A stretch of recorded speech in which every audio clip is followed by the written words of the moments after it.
Wassalamualaikum warahmatullahi wabarakatuh. Om Swastiastu, Namo Buddhaya, Salam Kebajikan. Kabe salaman mengenai salam suruh kadendeng malempang, adil kata lima baca ramika seruga, singkat kata bata. Harus. Pada kesempatan ini kami dari kelompok 4 akan mempresentasikan hasil kerja kelompok kami, yaitu bulu tangkis. Yaitu akan membuat video permainan bulu tangkis, yaitu untuk memenuhi tugas dari mata kuliah bulu tangkis. Dan sebelum kita lanjut ke video berikutnya, izinkanlah kami memperkenalkan diri.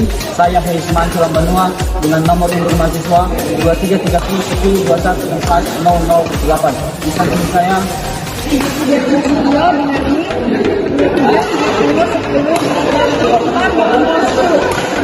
nama saya Berkas Meridan Kabirti dengan NIM 23402021400033. Nama saya Andi Hakano dengan NIM 23301021400017. Permainan bulu tangkis merupakan salah satu olahraga yang paling digemari di dunia, terutama di Indonesia.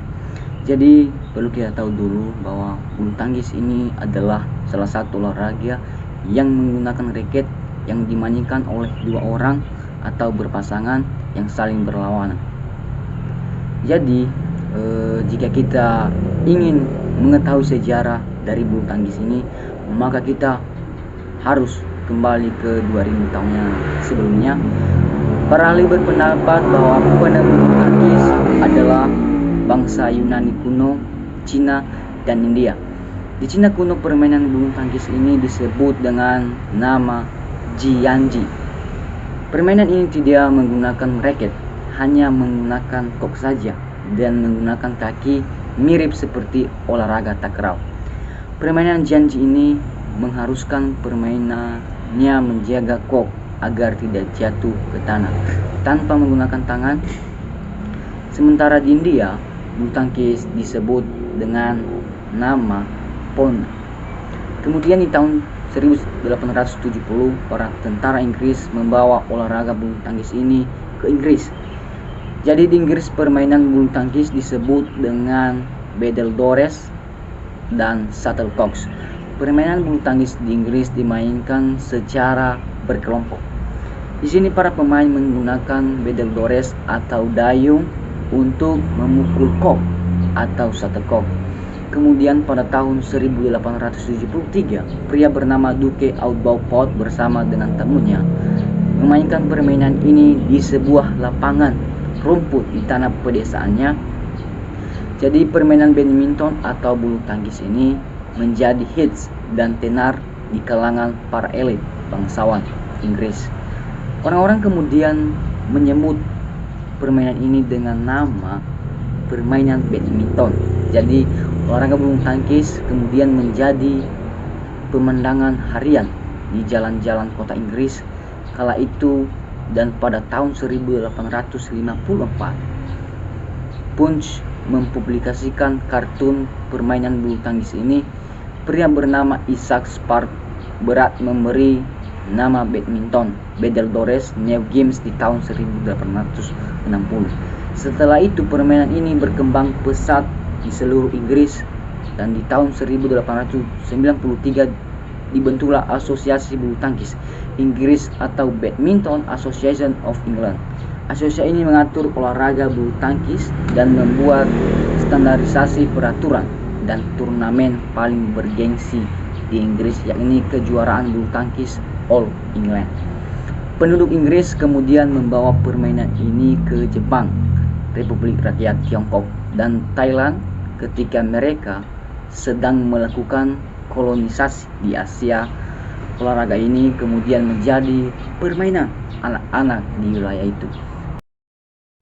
Baik, saya akan melanjutkan penjelasan sejarah bulu tangkis masuk ke Indonesia. Jadi bulu tangkis sudah masuk ke Indonesia pada tahun 1930. Beberapa sumber menyatakan bahwa Sumatera adalah daerah pertama di Indonesia yang pertama kali memainkan olahraga ini. Sedangkan sumber lain menyatakan bahwa justru Jakarta adalah tempat pertama di mana olahraga ini dimainkan. Jadi pada tahun 1993 berdiri dua perkumpulan bulu tangkis di Jakarta saat itu di Batavia, yaitu BTVS Badminton Bond dan BTVS Badminton Lingui. Kedua perkumpulan itu kemudian bersatu dan berganti nama menjadi BTVS Badminton Unit. Kemudian setahun berselang waktu, banyak kejuaraan bulu tangkis yang sebagian besar dihelat di Bandung, Jawa Barat. Seiring banyaknya kejuaraan bulu tangkis tersebut yang dihelat, semakin banyak pula perkumpulan bulu tangkis yang berdiri pada masa itu. Jadi supaya semua perkumpulan bulu tangkis tersebut bisa bergerak ke arah yang sama, sejumlah pihak pun berinisiatif untuk mengadakan pertemuan antara tokoh bulu tangkis Indonesia. Jadi setelah mengalami berbagai macam upaya, dihelatlah suatu kongres pada tanggal 5 Mei 1991 di Bandung.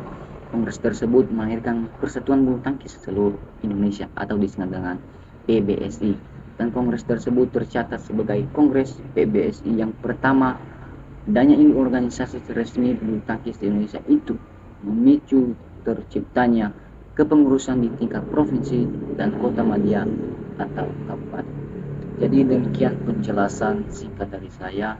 Jika ada kesalahan mulai dari sejarah bulu tangkis di dunia masuk ke sejarah bulu tangkis Indonesia, jika ada yang tidak sesuai, mohon untuk kritikan ataupun saran dari teman-teman saya.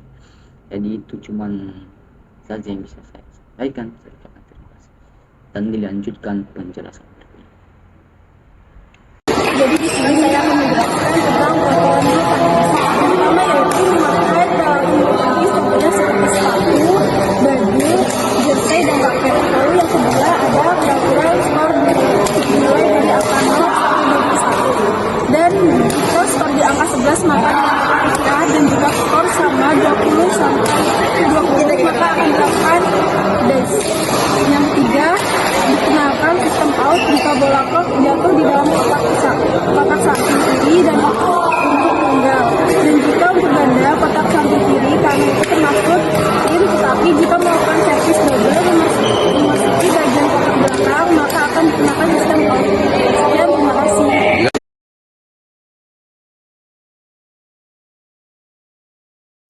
Baik, di sini saya akan melanjutkan tentang pertandingan bulu tangkis. Di dalam pertandingan bulu tangkis terdapat 5 nomor yang sering dipertandingkan. Nomor-nomor tersebut yaitu tunggal putra atau men's single, dan yang kedua tunggal putri atau women's single, dan yang ketiga ganda putra atau men's double, dan yang ketiga ganda putri atau women's double, dan yang kelima yaitu ganda campuran atau mixed double. Di sini saya akan menjelaskan dari berbagai nomor-nomor tersebut. Yang pertama itu tunggal putra atau men's single. Yang dimaksud dengan men's single atau tunggal putra itu pertandingan putra melawan putra, yang artinya adalah dalam satu tim tersebut terdapat satu pemain saja, yaitu putra, yang akan dipertandingkan melawan tim lawan. Dan kedua, tunggal putri atau women's single. Dalam pertandingan ini sama halnya saja dengan pertandingan tunggal putra, yang dimana saja pemainnya berbeda, yaitu diganti dengan perempuan atau wanita. Sama halnya dengan pemain tunggal putra, kemenangan dimenangkan oleh siapa pemain yang mendapatkan poin paling banyak. Dan yang ketiga yaitu ganda putra atau men's double. Yang dimaksud dengan ganda putra itu adalah sepasang putra melawan sepasang putra, yang dimana satu tim memiliki 2 pemain saja, dan di dalam tim tersebut akan melawan tim lawan yang memiliki 2 pemain. Tim lawan juga memiliki pemain dalam tim memiliki 2 pasang pria atau 2 orang pria.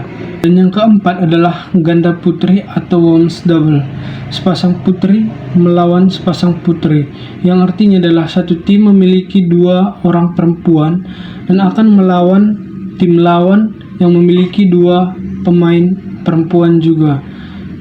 Dan yang kelima yaitu ganda campuran atau mixed double, atau yang sering disebut dengan sepasang putra dan putri melawan sepasang putra dan putri juga, yang artinya dalam satu tim tersebut memiliki dua pemain, yang satunya laki-laki atau pria dan yang satunya lagi wanita atau perempuan.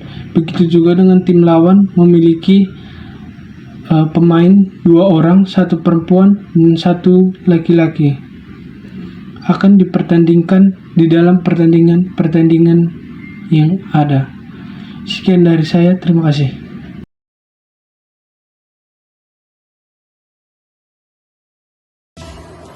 Baik teman-teman, saya akan menjelaskan tentang teknik dasar memegang raket. Yang pertama, seperti ini.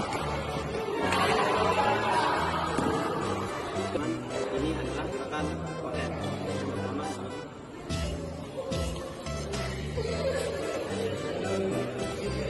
nah itu tadi itu gerakan forehand. Berikutnya gerakan backhand. Gerakannya seperti ini.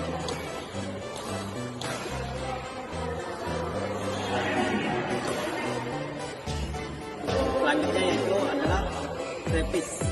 Service cara pegang raketnya di sini di ujung dan cara megang bola di sini. Dicontohkan. Jadi kaki di depannya, yang kanan, yang kiri di belakang. Selanjutnya saya akan menjelaskan tentang gerakan forward.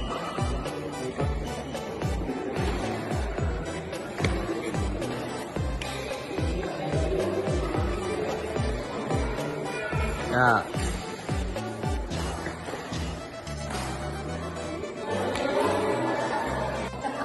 Selanjutnya ini akan dilanjutkan dengan pukulan raksa.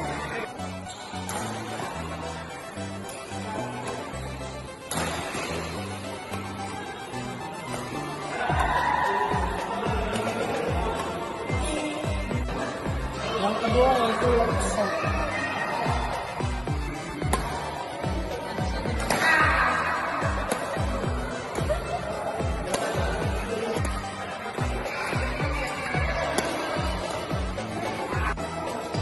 Yang ketiga yaitu pukulan smash.